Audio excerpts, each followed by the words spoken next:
सभी लोग हाथ जोड़ेंगे। जय बोलिए महावीर भगवान की। आवाज़ तेज कर दो अभिषेक जी थोड़ी सी।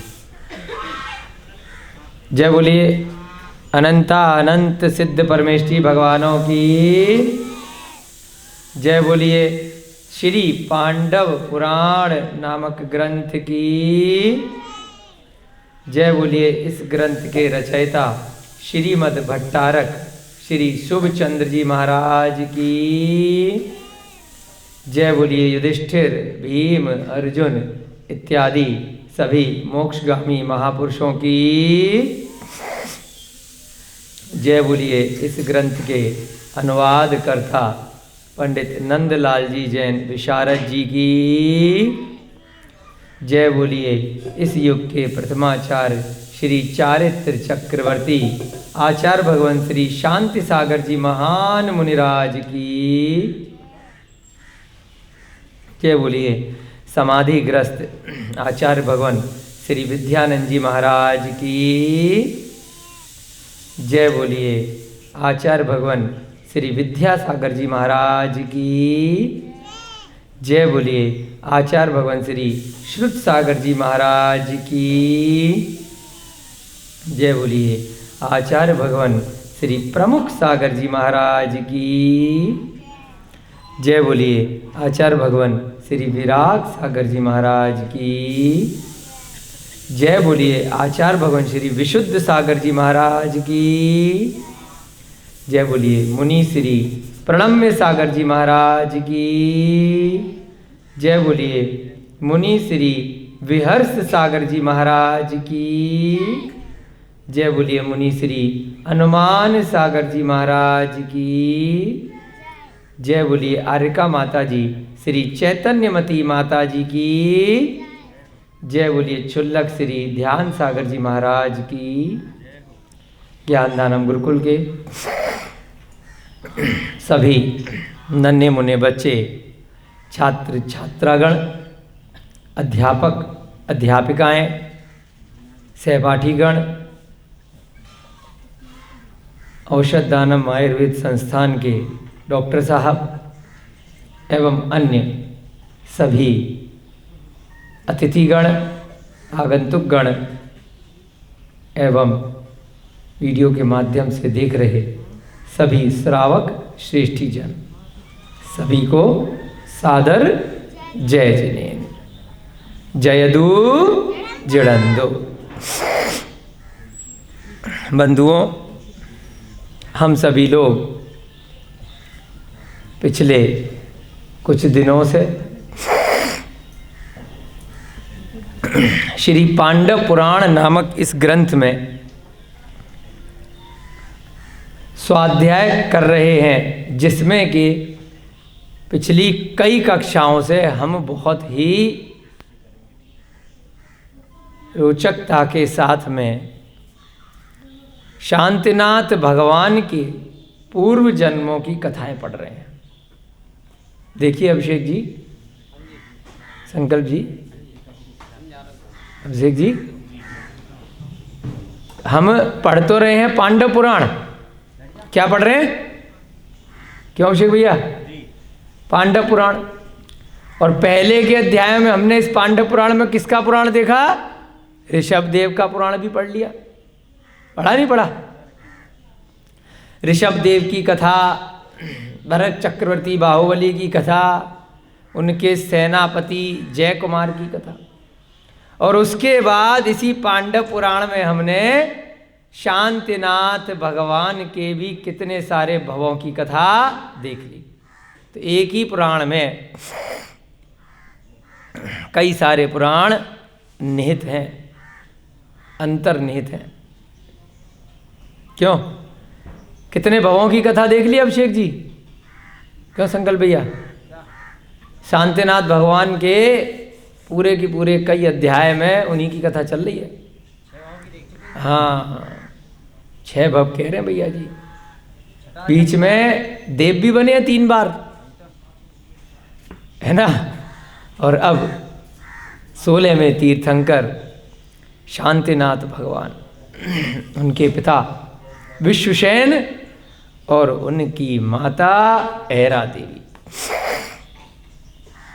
देखिए कितने कमाल की बात है कि एक ही जीव अलग अलग भवों में कई बार महापुरुष बन जाता है।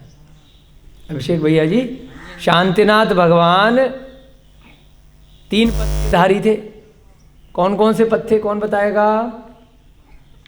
कौन कौन से पत्ते अभिषेक जी? शांतिनाथ है, कामदेव, चक्रवर्ती, तीर्थंकर। एक नई चीज पता चली हमें इस स्वाध्याय को करते हुए, पिछले भव में भी वे चक्रवर्ती थे, तो 2 बार चक्रवर्ती बने, है ना कमाल। और उससे कुछ पिछले भाव पहले उत्तरी पृष्ठ नारायण के क्या थे, उसके भी भव में रिश्तेदार रहे, है ना? नहीं, त्रिपृष्ठ नारायण के भविष्य के भव में श्री विजय, श्री विजय के वह क्या रहे, आगे चल करके जीजा रहे। तो कई बार कई कई भवों की कथा इस प्रकार की चला करती है। त्रिपृष्ठ नारायण का जो जीव है वो तो भविष्य में जाकर के 24वां तीर्थंकर बनेगा बाद में, और बीच में कितने भवों तक वह भटका। तो इससे एक चीज, एक नई सीखने को हमें मिली, जो हमारे चिंतन में आई, कि 63 सलाका पुरुष जो हैं वो जरूरी नहीं है 63 अलग अलग जीव। समझ में आ रहा है शेख भैया जी? हैं 63 सलाका पुरुषों में गिनती किसकी हो गई? नारायण की भी हो गई, चक्रवर्ती की भी हो गई, अर्ध चक्रवर्ती और नारायण एक ही बात हो गया, प्रति नारायण की भी हो गई, तीर्थंकर की भी हो गई। परंतु एक ही जीव कई बार नारायण भी बन सकता है, और उसे नारायण से मोक्ष तो हुआ नहीं, तो वह उन्हें तीर्थंकर भी बना, और उसी स्थान से उसी भरत क्षेत्र से। ऐसे ही अमित गति का वह जीव बीच की आयु में वज्रायुध नाम का वह जीव बीच की पर्याय में एक बार चक्रवर्ती भी बना, और भविष्य में उस पर्याय से उसने क्या किया, 1 वर्ष का इतना घोर तप किया कि बेलें चढ़ गईं, लताएं चढ़ गईं। बाहुबली का तप याद आ गया। बाहुबली भगवान उससे पहले हुए थे, पहले तीर्थंकर के काल में हुए थे। उन्हीं के जैसा घोर तप उस वज्रायुध ने भी किया कि पूरा की पूरा शरीर बेल लताएं पेड़ों से ढक गया, सांपों ने बिल बना लिए, गिरगिट, केचुए, छिपकली, न जाने कौन कौन से जंगली जानवर उनकी देह के ऊपर निवास बना करके रहने लगे, परंतु वह तस से मस नहीं हुए, डिगे नहीं। उसके प्रभाव से फिर से उन्हें अगले भव में स्वर्ग मिला, फिर वापस मनुष्य गति में आए, और फिर वापस स्वर्ग गए। कितनी कितनी बार बार दीक्षा ले रहे हैं, बार बार अरहंत अवस्था को प्राप्त करने के लिए प्रयत्न कर रहे हैं, बार बार दिगंबर मुनि बन रहे हैं। फिर अगली बार सर्वार्थ सिद्धि नामक विमान में उत्पन्न हुए। अनुत्तर विमान में 5 अनुत्तर होते हैं, जिसमें मध्य में होता है सर्वार्थ सिद्धि। क्या होता है? सर्वार्थ सिद्धि। ठीक है। उसके नीचे अनुदिश, ग्रैविक इत्यादि विमान भी हुआ करते हैं। तो अनुत्तर विमानों में सबसे मध्य में जो सर्वार्थ सिद्धि का विमान होता है, वह विमान 45 लाख योजन का होता है। कितने का? 45 लाख। हाँ, बिल्कुल ध्यान रखना इस बात का। और 2.5 दीप कितने का होता है? कौन बताएगा? 2.5 दीप कितने योजन का होता है? बहुत सुंदर, शाबाश। और कौन बताएगा? है क्यों भैया जी? 2.5 दीप, मनुष्य लोक।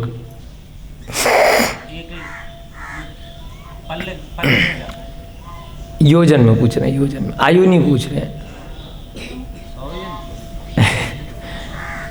2.5 दीप में क्या क्या आता है? जम्मू दीप, बोलो जम्मू दीप, कोई बात नहीं। हाँ, धीरे धीरे करके क्या है ना, अपन रिपीट करते रहेंगे तो स्मरण शक्ति बढ़ती रहेगी, कोई बुराई नहीं है, कोई घबराने वाली बात नहीं है। बोलो 2.5 दीप में क्या क्या आता है? 2.5 का मतलब आधा होता है, 2.5 का मतलब 2 और आधा 2.5, यानी कि 2.5 द्वीप आते हैं। पहला द्वीप जम्मू द्वीप, कोई बात नहीं, याद करा देंगे। पहला द्वीप जम्मू द्वीप, याद करो, बोलो जोर से बोलो, जम्मू द्वीप। जम्मू द्वीप के बाद समुद्र आता है, बोलो लवण समुद्र। उसके बाद घातकी खंड द्वीप, बोलो घातकी खंड द्वीप। उसके बाद कालोदधी समुद्र, ठीक है। उसके बाद अर्ध पुष्कर द्वीप। अर्ध माने आधा, आधा हो गया ना। पहला द्वीप पूरा है, जम्मू द्वीप पूरा है ना, एक हो गया। दूसरा द्वीप घातकी खंड है, पूरा है ना, उसमें अर्ध तो नहीं लगाया, तो एक और एक 2 हो गए। पुष्कर द्वीप में अर्ध लगा दिया तो कितना हो गया? आधा। एक और एक 2 और आधा 2.5, इस प्रकार से 2.5 द्वीप, ठीक है भाई साहब। और बीच में 2 समुद्र आ गए, वो अपने आप आ गए, लवण समुद्र और कालोदधी समुद्र। अब याद रहेगा एक जम्मू द्वीप, फिर लवण समुद्र, फिर घातकी खंड। घातकी खंड और जम्मू द्वीप क्या है? द्वीप है, ठीक है। समुद्र के आगे समुद्र वर्ड लगा हुआ है, ठीक है। कालोदधी समुद्र पे भी समुद्र लगा हुआ है और लवण समुद्र पे भी समुद्र लगा हुआ है। हाँ, ऐसे होते हैं, द्वीप समुद्र, द्वीप समुद्र, द्वीप समुद्र, द्वीप समुद्र, द्वीप समुद्र, पूरी जितनी भी निकल जाएगी बोलते रहना। ऐसे एक राजू में असंख्यात द्वीप समुद्र होते हैं। कितने? असंख्यात। एक राजू, 3 लोग नहीं, ये 3 लोग की ऊपर से नीचे की जो है 14 राजू की होती है। मध्य लोक की चौड़ाई होती है 1 राजू, ठीक है। उस एक राजू में एक के बाद एक, एक के बाद एक ऐसे द्वीप समुद्र होते हैं। तो 2.5 द्वीप तक केवल मनुष्य जा सकते हैं, इन 2.5 स्थान तक, ठीक है। कहाँ पे जा सकते हैं? जम्मू द्वीप तक। उसके बाद लवण समुद्र में भी जा सकते हैं। उसके बाद घातकी खंड में भी जा सकते हैं। उसके बाद कालोदधी समुद्र में भी जा सकते हैं। और उसके बाद अर्ध पुष्कर द्वीप तक भी जा सकते हैं। ये सारे की सारे द्वीप समुद्र पहले वाले से दुगने दुगने व्यास वाले होते हैं, दुगने दुगने, दुगना। लवण समुद्र जम्मू द्वीप से दुगना, कितना हो गया? एक तरफ से दुगना लेंगे तो कितना हो गया? 2 लाख योजन। जम्मू द्वीप का व्यास कितना है? 1 लाख योजन। लवण समुद्र का एक तरफ से कितना हो जाएगा? 2 लाख योजन। लवण समुद्र का दुगना घातकी खंड 4 लाख योजन। कालोदधी समुद्र का 8 लाख योजन। कालोदधी से दुगना पुष्कर द्वीप 8 दूनी 16, परंतु क्या लगा दिया? अर्ध लगा दिया, तो कितना रह गया? 8 ही रह गया, 16 का 8। तो इन सब का टोटल कर लिया, 1 का दुगना 2, 2 का 4, 4 का 8, 8 का दोबारा से 8। दोबारा 8 क्यों लिया? अर्ध हो गया। तो ये एक तरफ से चल रहा है, तो ये एक तरफ से कितना हो गया? हाँ, इधर से जाकर के एक अलग हो गया, 22 हो गया।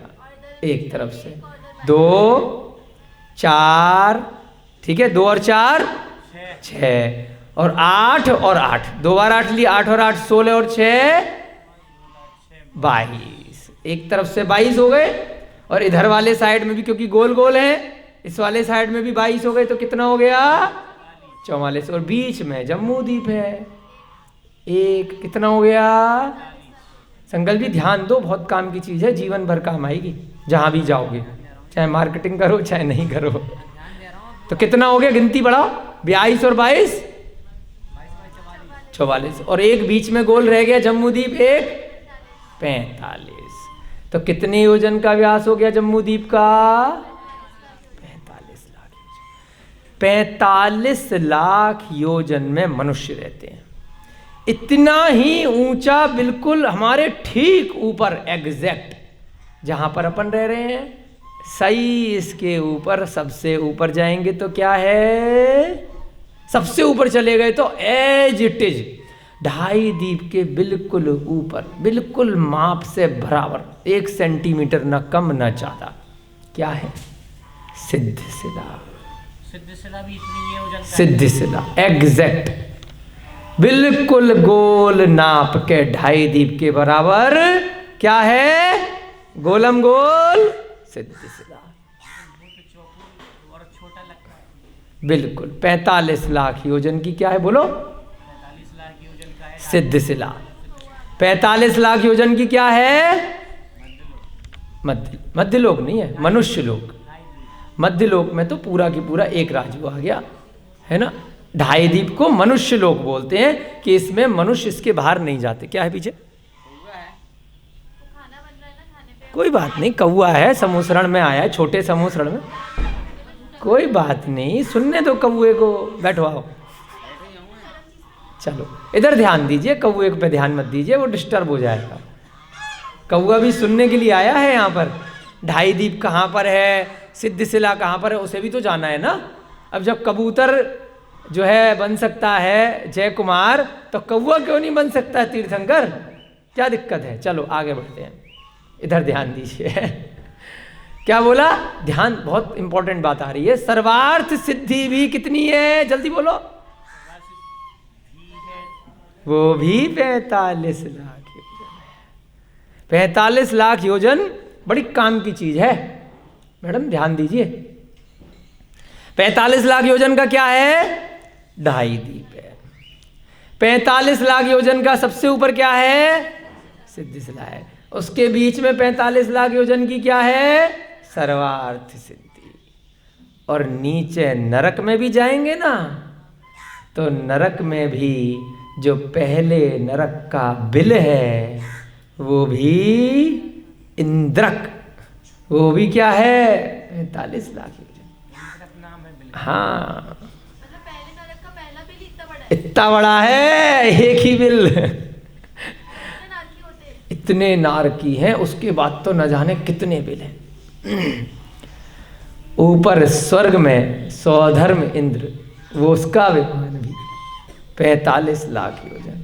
45 लाख योजन की संख्या बड़ी विचित्र है, बहुत सुंदर संख्या है। और एक के ऊपर एक इस प्रकार से विमान बनते हैं स्वर्गों में।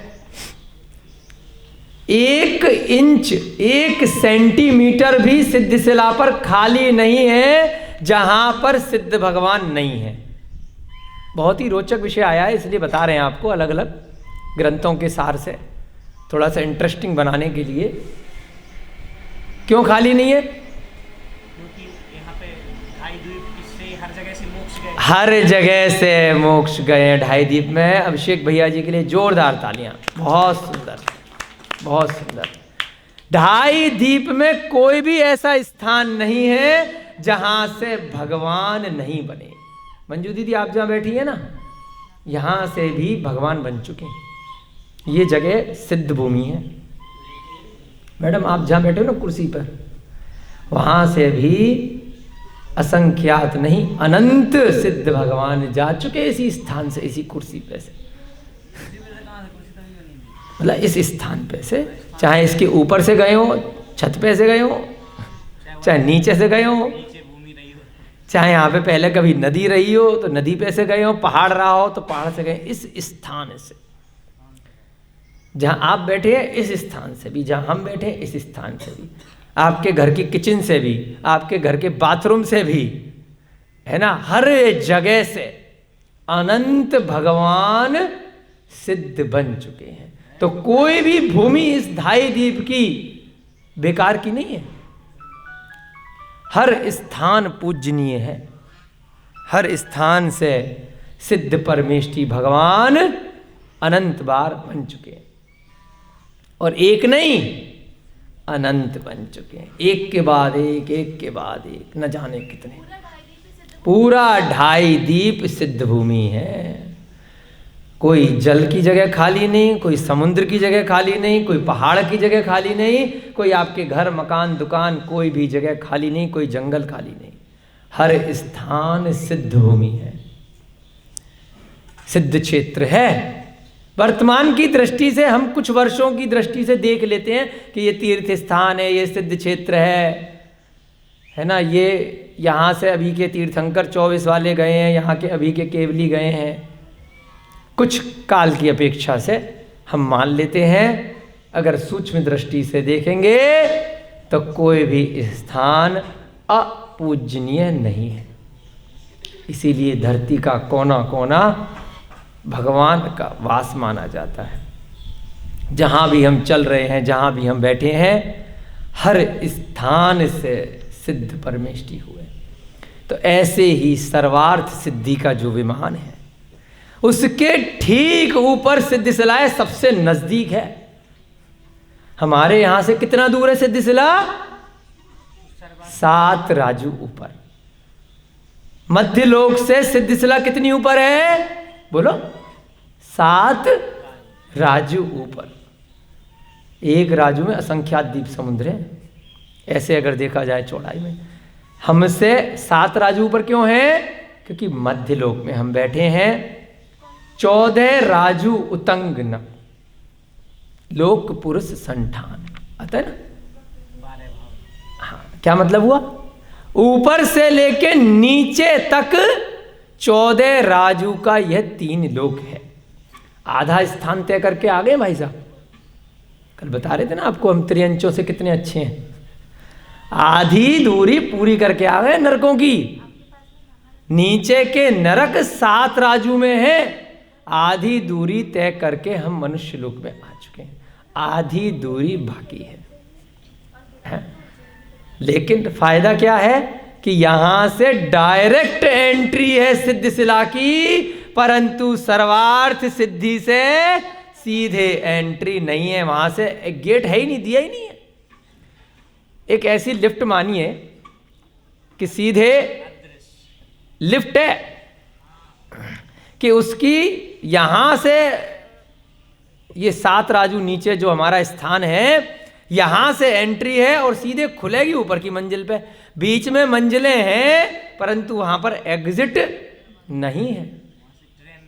वहां से कोई ट्रेन नहीं, स्टॉपेज नहीं है। जैसे राजधानी चलती है ना, बड़े बड़े स्टॉप पे रुकती है, दिल्ली कलकत्ता बड़े बड़े स्टॉप पे। तो ऐसे वो राजधानी की एंट्री कहां से है? इस मनुष्य लोक से है। मनुष्य लोक का जीव सीधे सिद्धिशिला पर जा सकता है, सर्वार्थ सिद्धि का जीव सीधे सिद्धिशिला पर नहीं जा सकता है। सर्वार्थ सिद्धि से सिद्धिशिला मात्र 12 योजन दूर है। कितने योजन दूर है? कहाँ राजू, कितने राजू, और कहाँ 12 योजन। जैसे जरा सा यहाँ से अभिषेक जी जितनी दूर बैठे हो ना, मान लीजिए राजू की तुलना में, यहाँ से मैं पता है मुझे कि यहाँ भगवान बैठे हैं सिद्ध, जा सकता हूँ क्या? नहीं जा सकते।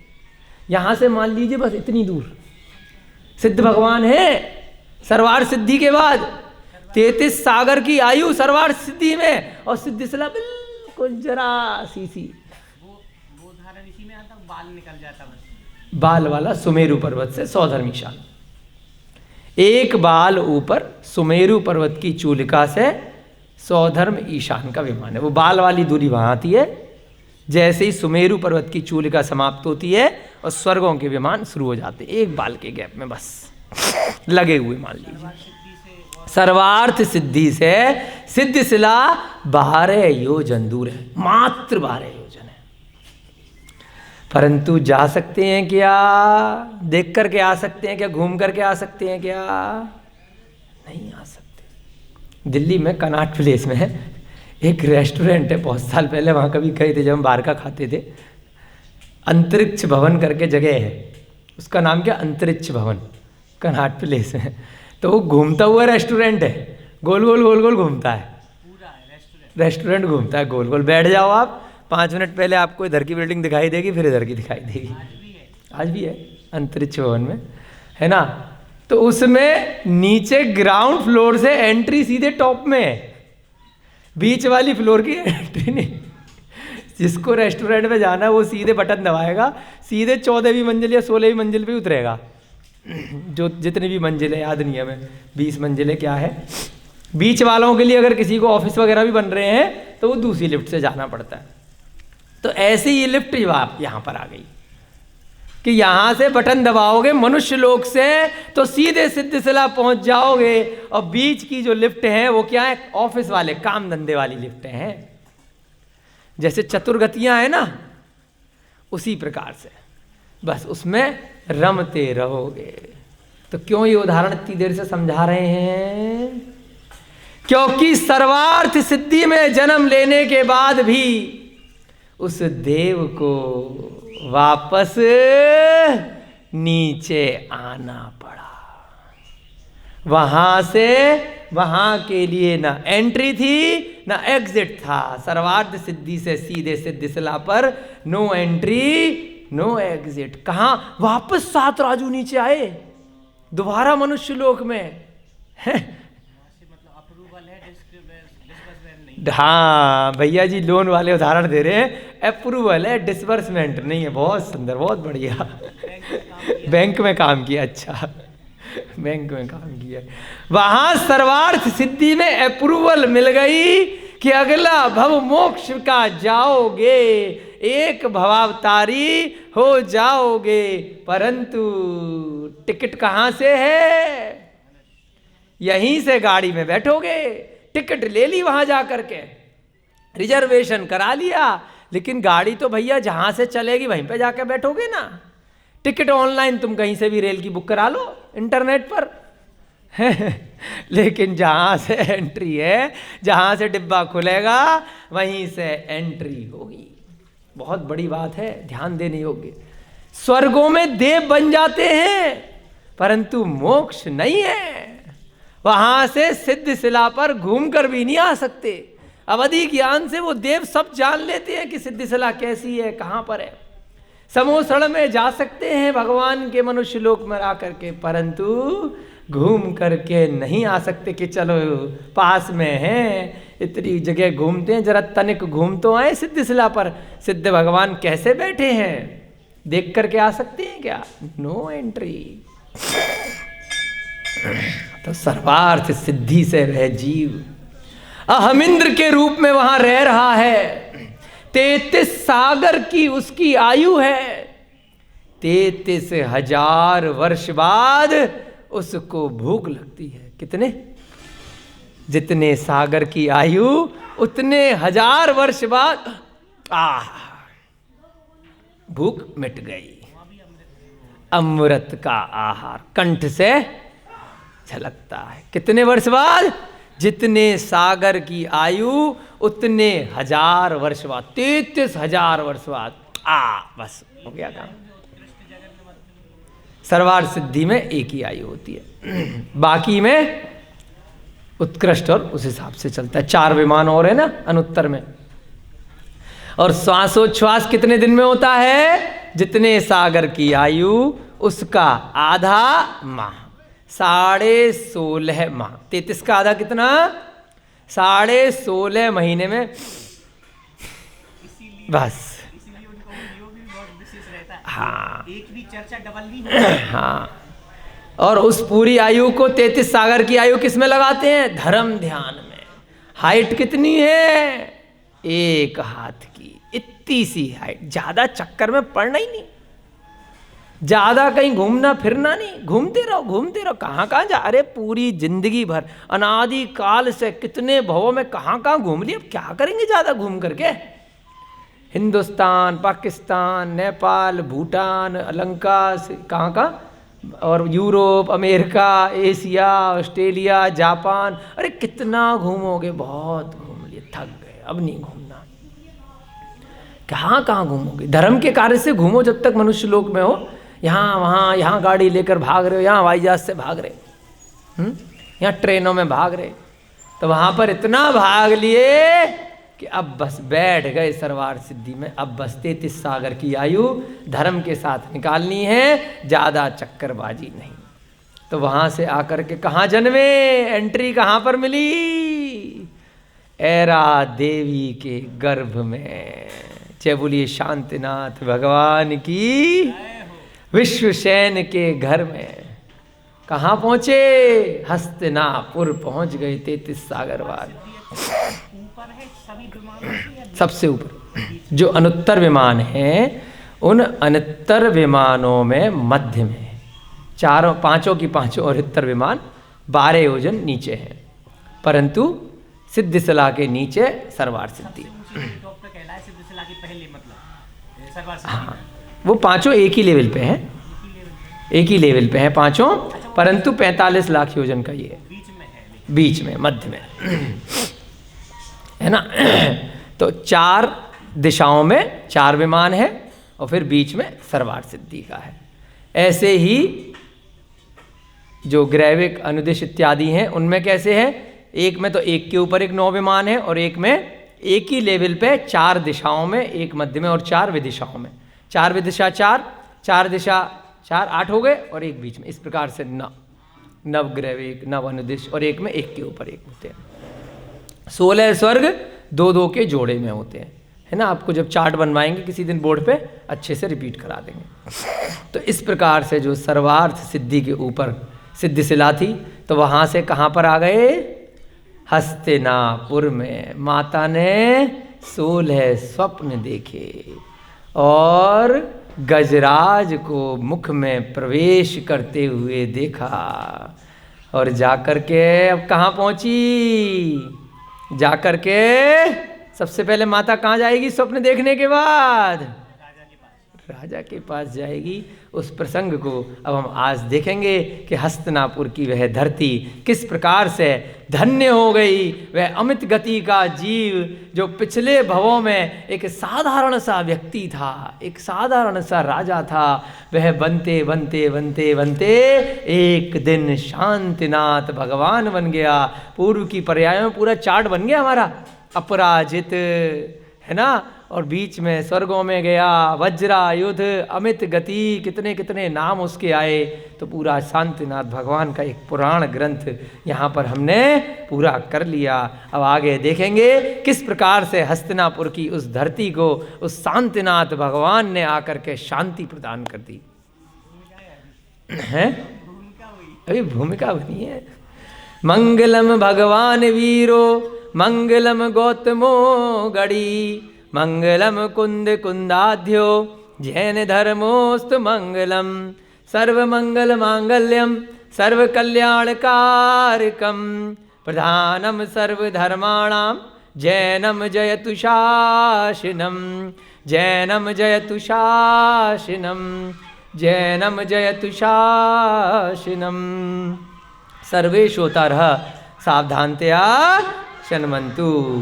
उस दिवस भाद्र कृष्णा सप्तमी थी। कौन सी तिथि थी? भाद्र कृष्णा सप्तमी, जिस दिन शांतिनाथ भगवान ने माता ऐरा देवी के गर्भ में प्रविष्ट हुए थे। स्वप्न दर्शन के उपरांत जब उसकी निद्रा भंग हुई, अरे नींद से उठ गए, क्या ये क्या था, क्या देखा ये 16 स्वप्न अजीबोगरीब, है ना। सूर्य देखा और पता नहीं बहुत सारी चीज़ें देखी, है ना, मालाएं, 16 स्वप्न। हमेशा यही स्वप्न आएंगे सेम। जब भी तीर्थंकर का जन्म होगा, नियम है, चाहे कहीं भी किसी भी काल में किसी भी स्थान पर तीर्थंकर का गर्भ होगा, गर्भ कल्याणक जब वो गर्भ में आएंगे माता के तो 16 स्वप्न आएंगे। तब उसने शैया त्याग कर प्रातः काल की नित्य क्रियाओं को संपन्न किया। अब नित्य क्रियाएं प्रातः काल की क्या होती हैं? नहाना धोना, है ना, स्नान इत्यादि से निवृत्त होना। इसके उपरांत बहुमूल्य वस्त्र आभूषणों को धारण कर प्रमुदित चित्र होकर अपने पति के निकट गई। पति साहब कौन है? विश्वसेन के राज दुलारे हैं। विश्वसेन राजा के यहाँ जो हस्तिनापुर के राजा थे कि पति जी आज कुछ अजीब सा सपना आया है, समझ में नहीं आ रहा है। पति देव के पास पहुंची, बहुत सारे वस्त्र आभूषण पहन के सज धज करके। पति देव के समीप जाते हुए मार्ग में उसने याचकों को यथेष्ट दान दिया। अब अपनी तरह नहीं होता कि एक ही बेडरूम में पति और पत्नी सो रहे। अब इतना बड़ा महल है, इतने सारे जगह, तो पति देव के पास जाते में भी बहुत सारा स्थान आ जाता है। कई महल होते हैं बड़े बड़े लोगों के, है ना, टेंशन नहीं देती पत्नियां ज़्यादा के साथ साथ में, कभी कभी साथ साथ रहते हैं, कभी कभी मूड हुआ तो, ऐसे नहीं कि चलो भाई आज जो है पति देव के पास जा रहे तो एक स्थान से दूसरे स्थान जाने में अब रास्ते में जो भी मिल रहा है उसको दान देती हुई जा रही हैं, खुश होकर के जा रही हैं। बड़ा अच्छा सपना देखा है आज तो। चलते समय ऐरा देवी की शोभा कल्पलता के सदृश थी। कल्पलता होती है कल्प वृक्षों की जो लता, क्या मतलब हुआ कल्पलता? बेल। कल्प वृक्ष हमेशा कुछ ना कुछ देता हुआ रहता है, जो मांगो तो मिल जाता है। तो ऐसे बांटती हुई जा रही थी, तुम भी लो, तुम भी लो, तुम भी लो। जब वह राज सिंहासन के समीप पहुंची, अब राजा जी अपने महल में राज सिंहासन पे बैठे थे, वहां पहुंची ऑफिस टाइमिंग में उनकी, है ना, उनका ऑफिस टाइम होता है ना राज सिंहासन पर थोड़ा बैठ करके। तब राजा विश्वसेन ने उसको सम्मान पूर्वक अपने सिंहासन का अर्ध भाग प्रदान किया। आओ पास में बैठ जाओ, अब रानी हो, है ना, उनका भी सिंहासन में क्या होता है ना, जैसे एक सीट उनकी होती है, एक सीट रानी की होती है, उसको बिठा दिया। प्रीति पूर्वक मानिनी रानी ने रात्रि में देखे 16 स्वप्नों को तथा अंत में मुख में प्रविष्ट होते हुए गजराज की घटना अपने स्वामी से कही। अब धीरे से बोला कान में कि राजा जी एक बात बोलूं, किसी को बताना मत, कि ऐसे ऐसे मैंने ना, ये मेरे को याद आ रहे हैं 16 स्वप्न देखे, नंबर से बता दिए। और बोला कि भाई लास्ट में एक मेरे को ऐसा सा लगा सपने में ही, क्योंकि कोई हाथी मेरे मुंह में घुस गया, मैं मुंह खोल के सो रही हूँ, गजराज घुसा है मेरे मुंह में। अच्छा ऐसी बात है। तथा उनके फल को जानने की जिज्ञासा प्रकट करी। आप इतने विद्वान हैं, इतना ग्रंथों को पढ़ते हैं आप, अवधि ज्ञान नहीं होता। अवधि ज्ञान होता है चक्रवर्ती को या तीर्थंकर को गर्भ से।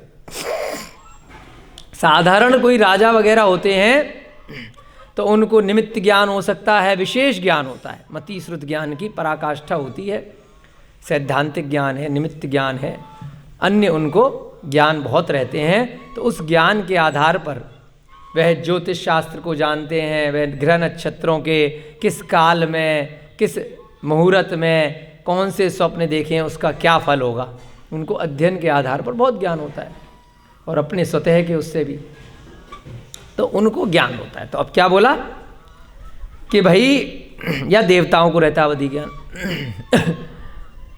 उनके फल को जानने की जिज्ञासा प्रकट करी।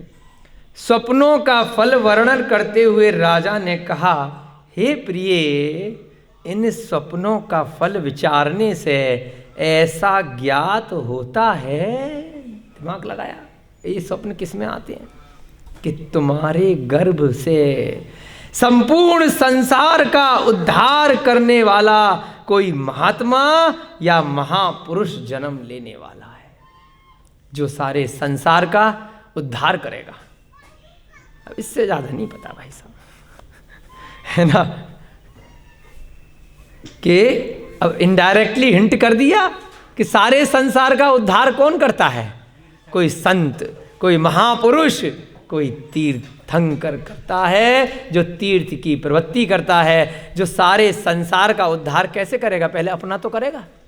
वर्तमान में क्या चल रहा है कि दूसरों को प्रवचन देते हैं, है ना, खुद कुछ भी नहीं है। तो इसलिए बड़े बड़े विद्यालय, महाविद्यालय, बड़े बड़े राजनेता सब लोग आते हैं और दूसरों को शिक्षा देते हैं। वर्तमान में सोशल मीडिया पे भी यही होता है कि सारे संसार को शिक्षा देने के लिए सुबह से शाम तक पोस्टर बनाए जाते हैं और भेजे जाते हैं, खुद उनका 1% भी ग्रहण नहीं किया जाता है। बस दूसरे सीख लें, तो दूसरे भी दूसरे को सिखा देते हैं, गोल गोल गोल गोल वहीं घूम के वो हमें भी कोई सिखा जाता है, कोई भी नहीं सीखता है।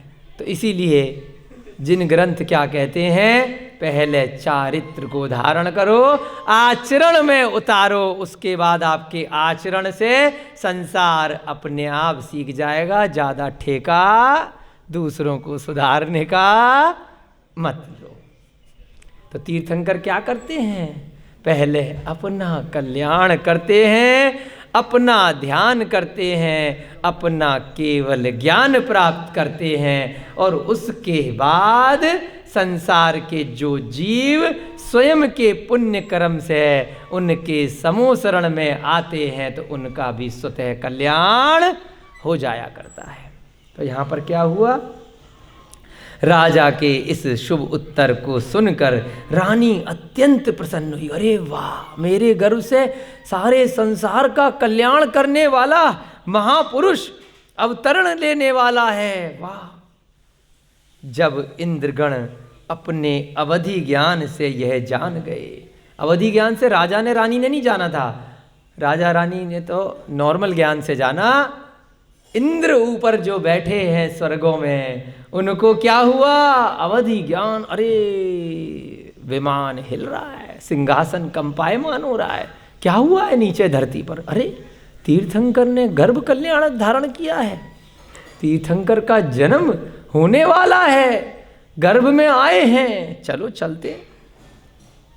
इंद्रगण ने अपने अवधि ज्ञान से जान लिया कि भगवान का अवतरण ऐरा देवी के गर्भ में हो गया है।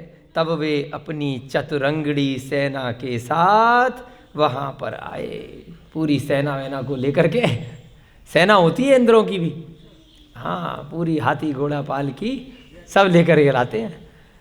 वो जितने भी हाथी घोड़े होते हैं वो सब देव ही होते हैं, वो विक्रिया से रूप बनाते हैं, सब देव होते हैं, त्रियंच नहीं होते वहाँ पर। पूरी सेना को लेकर के आ गए तथा गर्भावतरण कल्याण विधि बड़ी धूमधाम के साथ संपन्न की गई। गर्भ में जब जीव आता है वह दिन सबसे मुख्य दिवस माना जाता है। वर्तमान की समय की अपेक्षा से जरूरी नहीं है कि 9 माह में ही जीव बाहर आए एग्जैक्टली, कभी 2-4 दिन, 10 दिन, 1 महीना आगे पीछे हो जाता है। तो गर्भ के समय से ही सही लग्न, नक्षत्र, मुहूर्त इत्यादि देखना चाहिए, क्योंकि गर्भ के समय में ही माना जाता है कि पिछले भव को पूरा करके इस नई पर्याय में वह आया है। तो कल्याण विधि बड़ी धूमधाम के साथ इंद्रों ने आकर के मनाई, गर्भ कल्याणक विधि। उत्सव मनाकर सब लोग अपने अपने स्थान को चले गए। अब भाई अभी तो गर्भ में ही है, तो अब बाकी सारे की सारे देव इत्यादि चले गए। क्रमशः रानी ऐरा देवी का गर्भ बढ़ने लगा। तो इंद्र क्या करते हैं? देवियों की ड्यूटी लगा जाते हैं। 56 कुमारियाँ होती हैं कि अब जो है तुम ध्यान रखना माता का और उनके परिवार का, बाकी किसी हर चीज़ का ख्याल रखना, कोई कष्ट नहीं हो। देवियों की ड्यूटी लगा करके छोड़ दिया जाता है। उसके बाद बड़े बड़े इंद्र वगैरह अपने काम से चले जाते हैं। धीरे धीरे ऐरा देवी का गर्भ बढ़ने लगा, संग संग उसकी दैहिक द्युति भी बढ़ने लगी। द्युति माने कांति। जैसे जैसे तीर्थंकर का जीव अंदर वृद्धिंगत होने लगा, बढ़ने लगा, ऐरा देवी फीकी नहीं पड़ी और ज़्यादा चमक आ गई उसकी देह में। दया एवं दान में भी एकांतिक अनुराग की वृद्धि होने लगी। अब मैं खूब जीवों पर दया करूं, सब पर करुणा करूं, जो भी मेरे पास में है सब अच्छे अच्छे लोगों को दान कर दूं, उत्तम पात्रों को दान दूं, ज़्यादा से ज़्यादा मंदिरों में पूजा अर्चना अनुष्ठान करूं, शुद्ध भोजन करूं, कभी भी कोई भी असात्विक भोजन ग्रहण नहीं करूं, रात्रि भोजन नहीं करूं। जो भी अच्छे अच्छे मन में विचार आ रहे हैं, अरिहंतों की वाणी से उसने सीखा है, जो आचार्यों की वाणी से उसने ग्रहण किया है, उसका अनुसरण करने लगी। दान पूजा इत्यादि में उसकी रुचि नित्य प्रतिदिन बढ़ने लगी। देवतागण भी अनवरत 5-10 मास अवधि तक रत्नों की वर्षा करके उसकी प्रसन्नता की अभिवृद्धि में तल्लीन रहते थे। 5-10 माने 5 और 10 कितना हुआ बोलो? 15। कैसे हुए 15? गर्भ कितने दिनों का होता है? 9 माह का। और 9 में 6 जोड़े तो 9 और 6 15। गर्भ में आने से 6 महीने पहले से ही देवताओं को पता चल जाता है कि यहाँ पर इनके नगर में तीर्थंकर आने वाले हैं। तो इसलिए पूरे 15 महीने तक, 6 महीने पहले और 9 महीने जब तक जीव गर्भ में रहता है, 15 महीने तक उस पूरे के पूरे नगर में, राजा के महल में क्या रत्नों की वर्षाएं होती हैं। करोड़ों रत्न प्रतिदिन गिराते हैं ऊपर से कुबेर, और गांव वाले नगर वाले उठा के ले जाते हैं। कोई भी गरीब नहीं रहता, पहले से ही उनकी गरीबी मिटा दी जाती है। मानसिक होती है गरीबी। तो रत्न घर में आ गए, कहीं बिकते नहीं है वो रत्न वो बहुमूल्य स्वर्गों के रत्न होते हैं, उनका कोई खरीदार ही नहीं होता है ना। ऐसी पैसे 1 रुपये जैसा ही है, उनको कोई खरीद ही नहीं सकता, इतने बहुमूल्य हैं। अब कोहिनूर को कोई खरीद सकता है क्या? क्या दे करके खरीदेगा? लेकिन मानसिक रूप से वह बहुत धनी हो जाते हैं कि मेरे घर में इतना रत्नों का भंडार है ना। ये उदाहरण हमें हरिवंश पुराण से पता चला कि सौरीपुर बटेश्वर में जब नेमिनाथ भगवान का जन्म हुआ था तो खूब रत्न बरसे थे। तो रत्न लेकर के एक बार एक जौहरी पहुंच गया कि भाई इसको जो है खरीद लीजिए। उनने कहा भाई साहब मेरी सारी दौलत बिक जाएगी, खरीद ही नहीं पाऊंगा। उसने जाकर के खबर करी थी कि भाई ऐसे ऐसे ये नेमिनाथ और इसके जान पहचान वाले कृष्ण जी ये यहाँ आ गए। तब जाकर के पता चला जरासंध वगैरह को कि भाई ये तो वहीं पे बरसे थे। तो धीरे धीरे ये जो स्वर्गों के रत्न होते हैं ये समय काल निकलने के बाद विलुप्त हो जाते हैं, एक समय बाद अपने आप विलुप्त हो जाते हैं। तो भगवान महावीर के समय में भी रत्नों की वर्षा हुई थी, कहाँ गए? 2500 साल ही तो निकले, 2600 साल। अब कुछ 100 वर्ष पहले का आपको सोना चांदी इतनी जल्दी खराब नहीं होगा, तो वो कहाँ गए बताओ मैडम? भगवान महावीर के समय पर जो करोड़ों रत्न बरसे थे कहाँ गए? उस समय का नहीं है, वो तो बस मार्केटिंग है कोहिनूर की, है ना। तो वो रत्न विलुप्त हो जाते हैं जैसे ही पंचम काल प्रारंभ हुआ। यहाँ की धरती में अब इतना लोगों का पुण्य नहीं है, तो दिव्य रत्न होते हैं स्वर्गों के, है ना। दिव्य आभूषण, दिव्य वस्त्र, दिव्य रत्न वो विलुप्त हो गए, मायावी। जब तक वह रहते हैं उनका जीवन होता है तो रहते हैं। तो मानसिक रूप से वह धनी हो जाते हैं सारे की सारे के मेरे घर में कितना रत्नों का भंडार हो गया, गिफ्ट टाइप से मिल जाए। हाँ, आप कैसे धनी हो? मान लीजिए आपके घर में, मान लीजिए आपके माता पिताजी के पास, नानी दादाजी के पास बहुत सोना है ना। आप अपना उदाहरण ले लीजिए, आपके पास हार है, सब चीज़ें, आप मानसिक रूप से धनी मानेंगे अपने आप को, बहुत खुश रहेंगे। बस एक ये मनुष्य की एक कहना चाहिए एक उसकी विकृति है। मकान, मेरे पास इतने महल हैं, खा रहा है क्या उसको? है मेरे पास इतने नौकर चाकर, इतनी रानियां हैं, मेरे पास इतनी गाड़ियां हैं, क्या कर रहा है उसका? मेरे पास अलमारी भर करके रत्न भरे हुए हैं, खूब इतने किलो, क्या बोलते हैं किलो आजकल, तोला, इतने तोला सोना है। मरते मरते क्या बेच के जाते हैं क्या? वो बहू को दे जाते हैं, फिर बहू को दे जाती है, फिर बहू को दे जाती है, 20 पीढ़ियों तक। तो इसी से वो सुख रहता है मानसिक कि मैं बहुत धनी हूं, और उसको उपभोग में नहीं लाते हैं उससे कोई रोटी बना के नहीं खाते, बस मैं बहुत धनी हूँ, मैं बहुत अमीर हूँ, बस। ऐसे ही वह रत्न 15 महीने तक कुबेर इंद्र की आज्ञा से पूरे हस्तिनापुर में बरसाता है प्रतिदिन करोड़ों। तो उसको सारे नगरवासी लूट करके ले जाते हैं, उठा करके ले जाते हैं और बहुत खुश हो जाते हैं कि हम अमीर हो गए, अब हमें कुछ भी नहीं चाहिए, बहुत सुखी हो जाते हैं उसके कारण से। तो उसकी प्रसन्नता की अभिवृद्धि में तल्लीन रहते थे कि देवता बांटने में भी खुश हैं। कैसे बांटते हैं वो बताओ, कहाँ से आते हैं उनके पास, कहाँ से आते हैं रत्न? उनके पास कल्प वृक्ष होते हैं, और दूसरा जो देवों की धरती होती है ना, स्वर्गों की, वो रत्नमयी धरती होती है। जैसे अपने यहाँ मिट्टी है ना, कंकड़ पत्थर हैं, वो रत्नमयी होती हैं। कई बार जैसे आप कहीं समुद्र पे घूमने के लिए जाओ, छोटे छोटे पत्थर ऐसे लगते हैं कि इनको अपने नगर में ले जा करके 100-200 रुपये का तो एक पत्थर 1000 रुपये का बिक ही जाएगा। कई कलर के पत्थर होते हैं समुद्र के पास। कई बार तीर्थंकर लेने जाते हैं अपन, तो वहाँ जो गोमई नदी है उसमें इतने सुंदर सुंदर पत्थर मिलते हैं, लगता है कि दिल्ली ले जाएं भर करके 10-20 हज़ार रुपये के, तो एक बोरा, मतलब एक अगर बैग में भी ले जाएंगे तो बिक जाएंगे उस नदी के पत्थर। इतने सुंदर सुंदर पत्थर होते हैं। एक बार हम श्रीलंका गए तो हमारे साथ एक मैडम थी, नाम याद नहीं आ रहा, तो उन मैडम के पति देव का इन्हीं का काम था आभूषणों का। तो वो अपने पूरे बैग में भर करके, वो गौल के पास जो बीच है मैडम, गौल नहीं है वहाँ पर, GALL लंका में, वो भर करके ले गए कि वहाँ दिल्ली में ले जाकर बेचेंगे। वो बेच भी दिए होंगे खूब बढ़िया से, और साधारण से पत्थर थे वहाँ के बीच पे पड़े हुए कि हम इनका वो बना बना करके खूब बढ़िया कमाई करेंगे।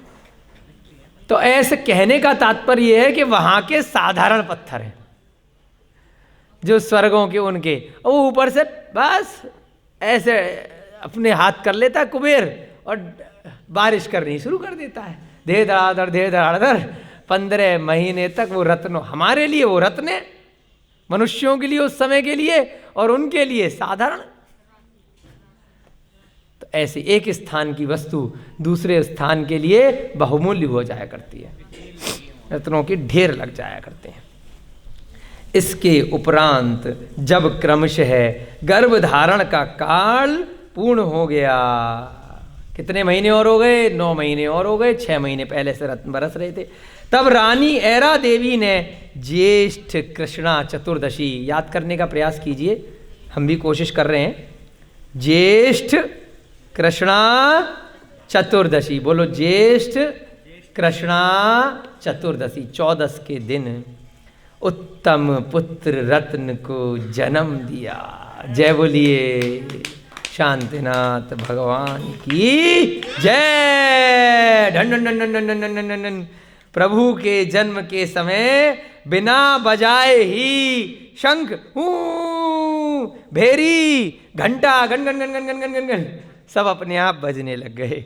आदि अनेक प्रकार के वाद्यों का घोष स्वर्ग लोक में हुआ। यहाँ नहीं बजे, कहाँ बजे? स्वर्ग लोक में। नीचे जन्म हो रहा है और घंटे, भेरियाँ, घंटे, शंख सारे कहाँ पर अपने आप बज रहे हैं? स्वर्ग लोक में ढन बज रहे हैं, जिससे देवताओं को प्रभु के जन्म की शुभ सूचना मिल गई। देवताओं को आभास हो गया ऊपर स्वर्ग में कि नीचे शांतिनाथ भगवान का जन्म हो गया है। इस सब समाचार को सुनते ही सब देवताओं के साथ प्रसन्न चित्त से इंद्रगण महाराज विश्वसेन के राज प्रसाद में आ पहुँचे। फटाफट से आओ भाई, ऐरावत हाथी है। ऐरावत हाथी कितने योजन का होता है? अरे आज का पूरा अध्याय बस एक ही जगह है, बोलो ऐरावत हाथी कितने योजन का होता है? हाँ बोलो, ताली बजाओ। आज का पूरा अध्याय 45 लाख योजन के ऊपर है, ठीक है। ऐरावत हाथी भी 45 लाख योजन का होता है। नहीं, हाँ 1 लाख का होता है। जम्मू द्वीप में जब वह आता है, जम्मू द्वीप में 1 लाख योजन का होता है, परंतु भरत क्षेत्र के जब हस्तिनापुर में आता है 1 लाख योजन का होता है, ठीक। 45 लाख योजन का ढाई द्वीप है। जब ऊपर से वह ऐरावत हाथी चलता है तो वहां से आते आते जम्बू द्वीप 1 लाख योजन का है, उसके पूरे बराबर का होता है। परंतु जब वह ऐरावत हाथी धीरे धीरे नीचे भरत क्षेत्र में आता है तो क्या होता जाता है? छोटा होता, क्योंकि विक्रिया से है। फिर और धीरे धीरे धीरे धीरे आर्यखंड में आता है तो और छोटा हो जाता है। फिर आर्यखंड से धीरे धीरे जब हस्तिनापुर में आता है तो और छोटा हो जाता है। 1 लाख योजन का होता है वो, ठीक है, जब स्टार्टिंग से चलता है। अब नीचे आते आते वो कहाँ पहुंच जाता है? हस्तिनापुर में। इतना बड़ा ऐरावत हाथी, नृत्य करती हुई उसमें देवियां, सारे इंद्रगण ऊपर से खूब बढ़िया बढ़िया इतने समय को खूब अच्छा एंजॉय करते हुए आते हैं। कहाँ पहुंच गए? राजप्रसाद। राजप्रसाद किसको बोलते हैं? महल को, राजा के महल को। प्रासाद माने महल या घर।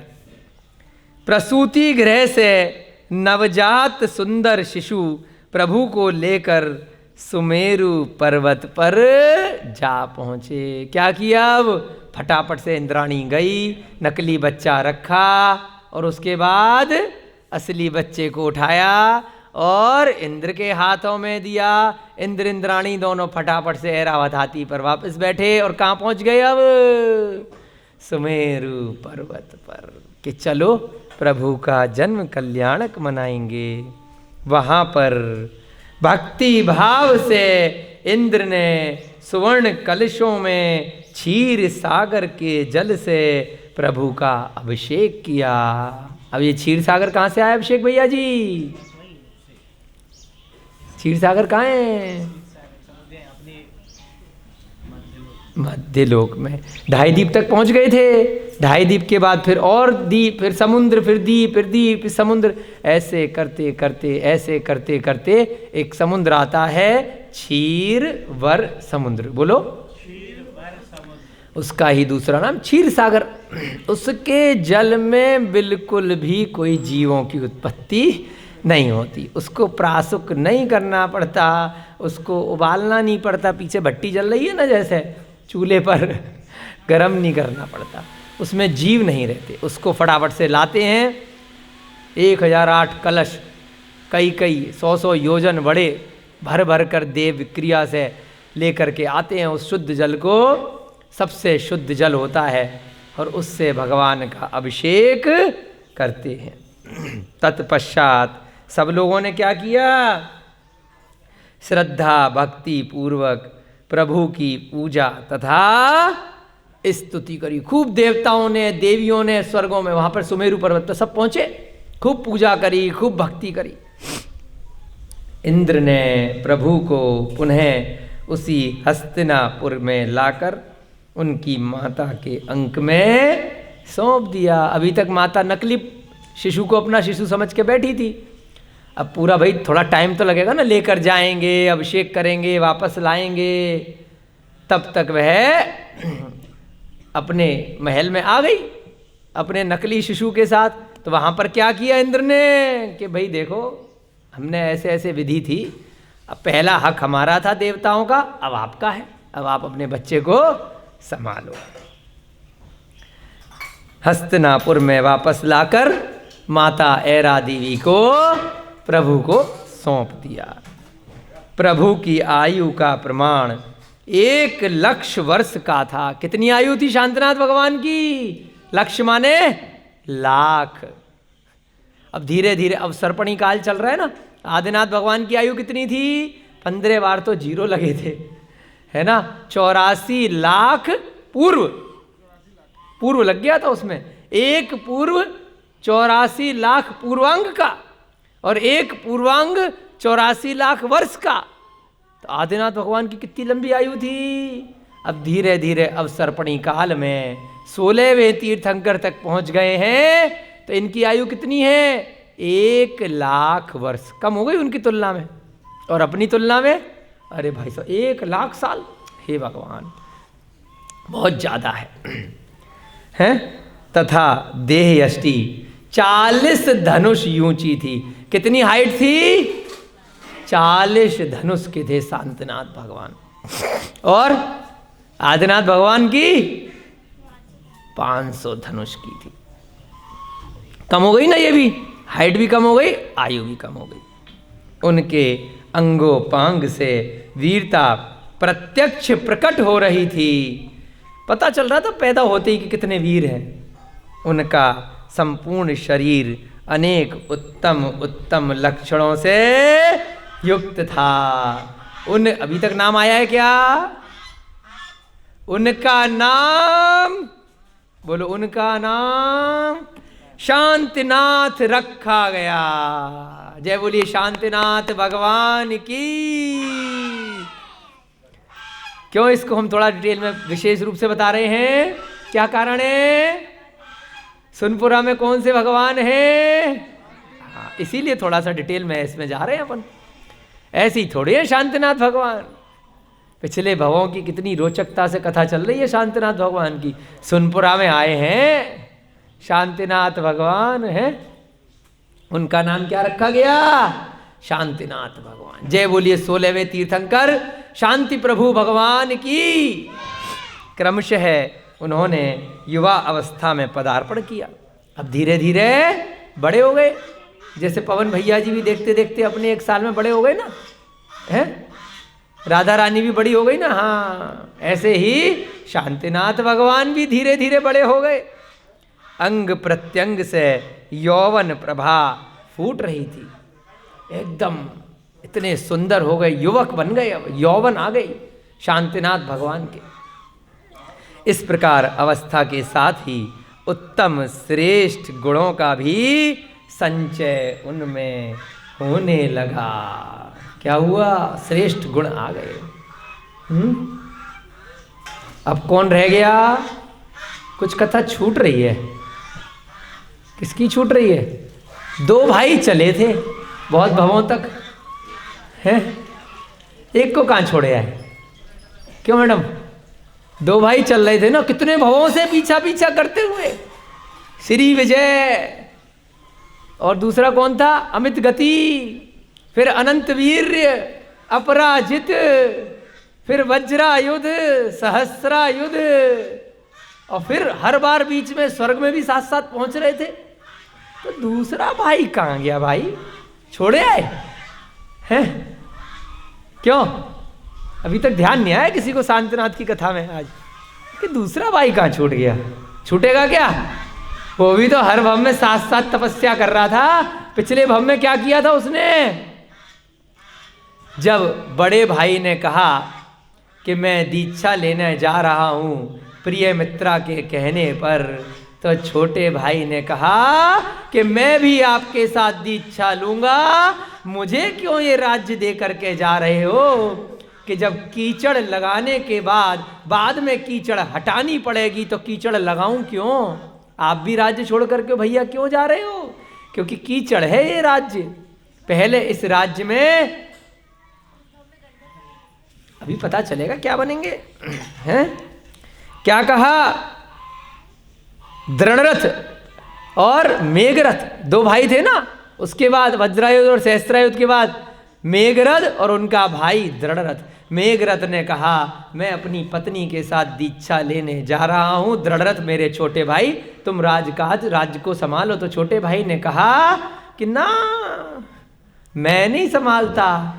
आपको इस राज्य में जो दुख दिखाई दे रहे हैं, जो पाप दिखाई दे रहे हैं, जैसे पहले कीचड़ का लेप लगाओ और बाद में नहा करके उस कीचड़ को छुटाओ, तो कीचड़ लगाओ क्यों पंख लगाई जाए? इससे अच्छा पहले ही उस राज्य को लेने से ही मना कर दिया। तो दृढ़रथ कहाँ गया? दृढ़रथ भी साथ साथ सरवार सिद्धि में ही बैठा था। वो भी कहाँ पहुंचा था? दोनों भाई ने दीक्षा ली थी पत्नी के साथ में 7000 राजाओं के साथ। तो दृढ़रथ और मेघरथ का जीव दोनों की दोनों सरवार सिद्धि में पहुंचे थे। अब प्रसंग आ रहा है, 5 मिनट आपका समय रहा है तो थोड़ा बता देते हैं कि दूसरा भाई कहाँ पहुंचा। राजा विश्वसेन की दूसरी रानी यशस्वती के गर्भ से क्या समझे? दूसरी रानी भी है, अकेली थोड़ी होती है रानियां। राजा विश्वसेन की दूसरी रानी यशस्वती के गर्भ से चक्रायुध नाम का पुत्र उत्पन्न हुआ। अब के वब में शांतिनाथ भगवान का भाई कौन था? चक्रायुध। ऐसे ही थोड़ी ना कथा चलती है। वह सर्वार्थ सिद्धि से चैकर आया हुआ दृढ़ रथ का जीव था। कौन था? दृढ़ रथ का जीव। समझ में आ गई मैडम? गणधर नहीं था, दृढ़ रथ का जीव बना। अब गणधर देखेंगे आगे बनता है कि नहीं बनता है, वह भी आगे पता चलेगा। चक्रायुध की भी अनेक योग्य पुरुष सेवा करते थे। शांतिनाथ भगवान का भाई कौन बना? चक्रायुध। वो भी सर्वार्थ सिद्धि से आया है, वो भी इस भव में मोक्ष जाने वाला है, तो उसकी भी बहुत लोग सेवा करते थे एवं श्रद्धा भक्ति पूर्वक उसकी पूजा अर्चना करके अपने जीवन को धन्य समझते थे। राजा विश्वसेन ने शांतिनाथ का विवाह रूप, गुण, विद्या, कला एवं वैभव आदि से अलंकृत कुलीन शीलवती कन्याओं के साथ किया। शांतिनाथ भगवान का भी विवाह हुआ। पंच बाल्यती आपने सुना है ना, 5 खाली ब्रह्मचारी रहे हैं इस अवसर्पणी काल के 24 तीर्थंकरों में। 5 तीर्थंकर रहे हैं जिन्होंने विवाह नहीं किया, महावीर भगवान इत्यादि। बाकी के कितने बचे? 21 नहीं, 24 में से 5 के 19 तीर्थंकरों का विवाह हुआ है। तो इस प्रकार से शांतिनाथ भगवान का भी उनके पिता विश्वसेन ने विवाह इत्यादि किया। और क्योंकि चक्रवर्ती थे तो भाई 96,000 रानियां का क्या होगा? 1-2 विवाह थोड़ी करेंगे, 96,000 रानियों से उनका विवाह हुआ। तो इस प्रकार से शांतिनाथ भगवान का हम यहाँ पर प्रसंग सुन रहे हैं श्री पांडव पुराण के अंतर्गत। क्या कारण है? कई बार बता चुके हैं, इन्हीं के कुल से आगे जाकर के पांडवों की उत्पत्ति होगी धीरे धीरे। तो पहले उनके कुल का भी तो वर्णन सुनेंगे, इसलिए जय कुमार से जाकर के आगे शांतिनाथ भगवान आए हैं मैडम। शांतिनाथ भगवान के पूर्व के काल में चक्रवर्ती का सेनापति रहा है ना। और उस सेनापति के चाचा जी कौन रहे हैं? राजा श्रेयांश, जिन्होंने आदिनाथ भगवान को आहार दिया। तो ऐसा वह उच्च कुल धीरे धीरे कल करके पहुँचते पहुँचते पांडवों तक जा हम पहुँचेंगे। युधिष्ठिर, भीम, अर्जुन की कथा हम बहुत जल्द आगे के अध्याय में कुछ जल्दी ही सुनेंगे। अब तक हमने शांतिनाथ भगवान का हमने जन्म कल्याणक महामहोत्सव मनाया।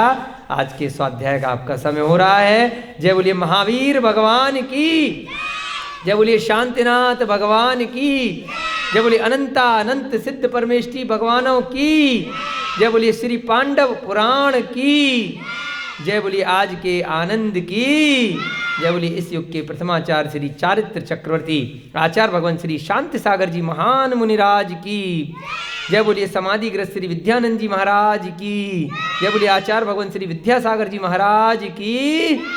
सभी को जय जिनेन्द्र जयदु जलंदो।